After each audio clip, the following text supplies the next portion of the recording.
From promise to crisis. The rise and fall of Tiffany Henyard in Dalton. Illinois Tiffany Henyard's rise to power in Dalton, Illinois, began as a moment of triumph. Elected as the village's first female mayor, her victory was hailed as a historic milestone, a symbol of progress for the predominantly black suburb of 20,000 just south of Chicago. Many saw her as a beacon of change, someone poised to redefine local governance and bring a new era of reform. But that promise didn't simply fade. It collapsed. What began as a hopeful chapter for Dalton has devolved into scandal, dysfunction, and a dangerous erosion of basic governance, an unraveling that now threatens to destabilize the village from within. At the center of it all is Mayor Henyard. Her tenure has been rocked by allegations of corruption, reckless spending, and a disturbing concentration of power. Critics argue she doesn't govern through collaboration but through control, valuing loyalty over legality and spectacle over substance. The tipping point came in September, when Henyard bypassed the village board and unilaterally appointed Ronald Burge as Dalton's police chief. The backlash was swift, not only because she circumvented the legally mandated approval process, but because Burge was unqualified. According to the Illinois Law Enforcement Training and Standards Board, he had never completed the necessary certification to serve, let alone lead a department. Despite the outcry, Henyard stood firm. She refused to rescind the appointment, sending a clear message. Allegiance mattered more than credentials. In a town already plagued by rising crime and delayed emergency response times, the Burge appointment became a symbol of a government spiraling out of control. The absence of checks, the silencing of dissent, and the rejection of accountability painted a grim picture. And that was only the beginning. Henyard has also faced serious accusations of financial mismanagement.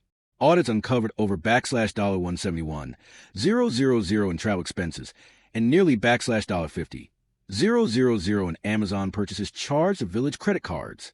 Among the purchases were electronics and luxury items, many with no clear municipal purpose. In 2022, Dalton enjoyed a $45 million surplus. By mid-2024, that surplus had transformed into a staggering $6 million deficit. Even more concerning, more than $3 million in Federal American Rescue Plan funds remain unaccounted for, an issue that could carry federal legal consequences. As essential services decline, public frustration continues to mount. Yet instead of transparency, residents are met with theatrics.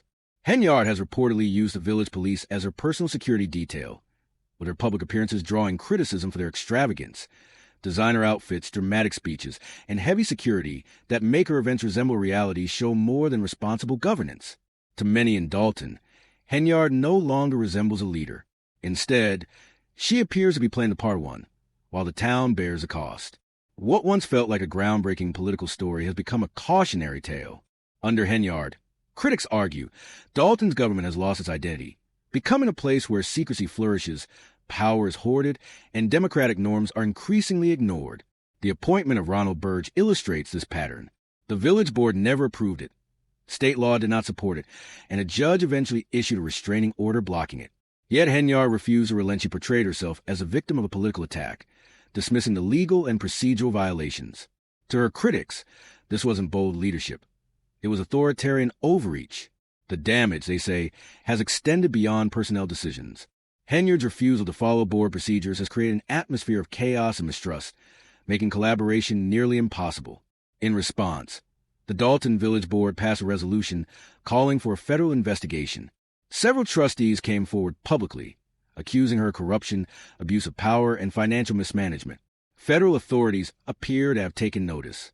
Reports suggest that the FBI has issued subpoenas for village employee and business records, an indication that the inquiry into Dalton's use of public funds may be expanding. What Henyard once dismissed as partisan attacks may soon lead to serious legal consequences. Still, Henyard maintains her innocence and denies any wrongdoing. Her defenders claim the criticism stems from political opponents determined to undermine her leadership. But for many residents, the problems they face are all too real. Streets are crumbling. Emergency response times are worsening. Municipal services are shrinking.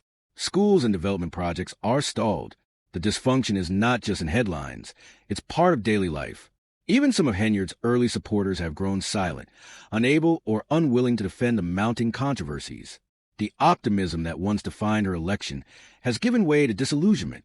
What began as a symbol of progress has, for many, turned into a bitter lesson about the dangers of unchecked power. The appointment of Ronald Burge was a flashpoint, but it was not an isolated incident.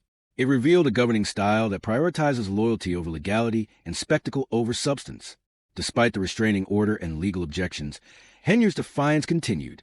The police department, a vital institution for public safety, appeared increasingly politicized, transformed into a protective buffer for the mayor rather than a service for the public. Each time the village board or judiciary attempted to enforce oversight, Henyard met them with confrontation. This deepened the rift between her office and the very community she was elected to serve. What once was seen as boldness now reads as stubbornness. The public performances, the grand entrances, the security entourage, the designer clothing, have only intensified criticism. Many in Dalton have begun to see less of a mayor and more of a persona, one that blurs the lines between public service and personal branding. In the end, Henyard's story is no longer just about politics. For residents, it's about governance, trust, and survival. The promise of reform has crumbled into crisis. The story of Dalton under Henyard is no longer one of firsts or breakthroughs. It's a warning about what happens when power goes unchecked, when transparency vanishes, and when leadership becomes performative. Dalton is at a crossroads, and its future may depend on whether accountability can return before it's too late. Dalton in crisis. Scandal, power, and a town on the brink. In 2022, the village of Dalton, Illinois, had a $45 million budget surplus. By mid-2024, that surplus had not only evaporated, it had turned into a staggering $568 million deficit. Financial records revealed over $171,000 in travel expenses and nearly $48,000 in Amazon purchases charged to village credit cards, many of which had no identifiable connection to official government business. Perhaps most troubling, more than $3 million in federal relief funds from the American Rescue Plan remain unaccounted for, an issue that may violate federal law and now sits at the center of multiple ongoing investigations. The FBI and the Illinois Attorney General's office are reportedly combing through Dalton's financial and administrative records. What began as a local controversy has now grown into a matter of national concern, drawing widespread attention not just from the media, but from frustrated residents who say they've been left behind by a government that promised progress and delivered chaos. For the people of Dalton, this is no longer just about one controversial appointment or a handful of questionable purchases. It's about the systematic erosion of trust. It's about the feeling that their needs are no longer prioritized, their concerns ignored, and their community neglected. Village board meetings have devolved into public spectacles, walkouts, shouting matches, and desperate calls for accountability. The atmosphere is volatile, and the public's patience is wearing thin. At the heart of the storm is Mayor Tiffany Henyard and, most infamously, her appointment of Ronald Burge as police chief. In late 2023, Henyard bypassed the village board and installed Burge without the legally required approval process. Despite Burge lacking the necessary state certification to serve as a police officer in Illinois, let alone as a chief, Henyard pressed forward. A judge issued a temporary restraining order to block the appointment, but Henyard refused to back down. The backlash was fierce. Critics say Burge wasn't brought in to protect Dalton. He was installed to protect Henyard.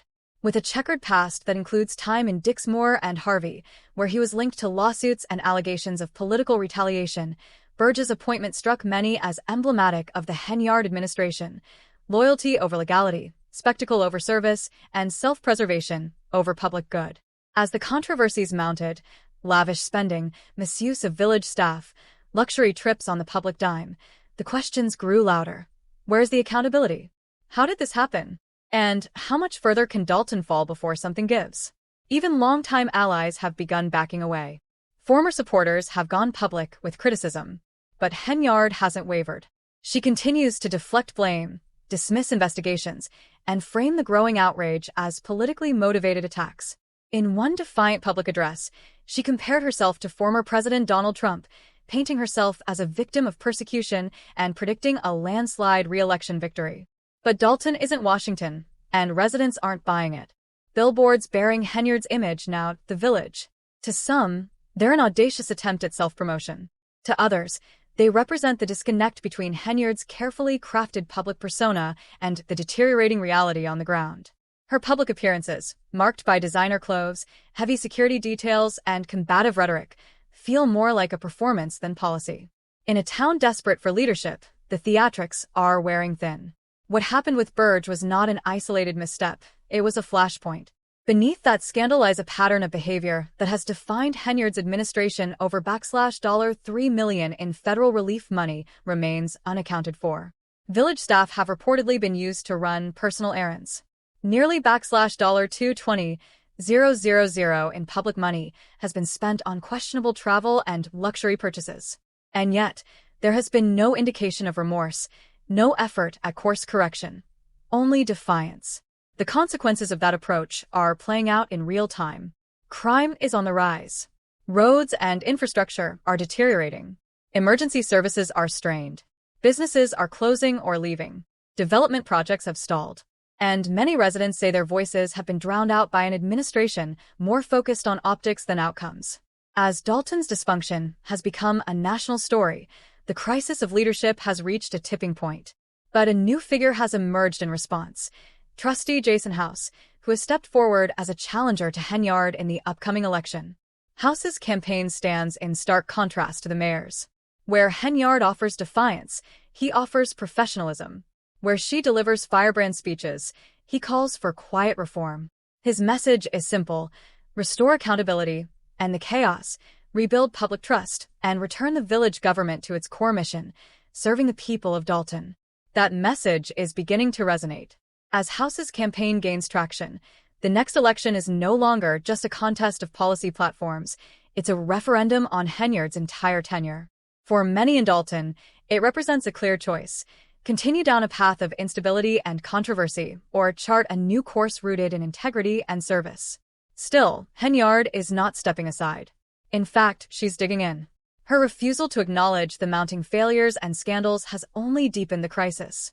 And as the federal and state investigations proceed, the stakes continue to climb, not just for Henyard, but for the future of Dalton itself. This is no longer just a political dispute. It's a fight for the soul of a community. A town that once stood as a symbol of progress and possibility now finds itself at the edge of collapse.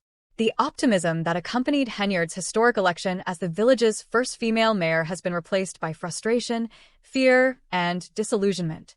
Dalton's residents aren't just asking for answers anymore. They're demanding change. And as the next election draws closer, the most important question facing the town isn't whether change is needed, it's how much longer Dalton can endure without it. At its core, this crisis is not just about a mayor. It's about a community in distress, a government off the rails, and a people who feel abandoned by those elected to serve them. The headlines will continue, the investigations may expand, and the accusations may grow louder, but the choice about what comes next belongs to the people of Dalton. They've been promised progress. Now they're demanding it.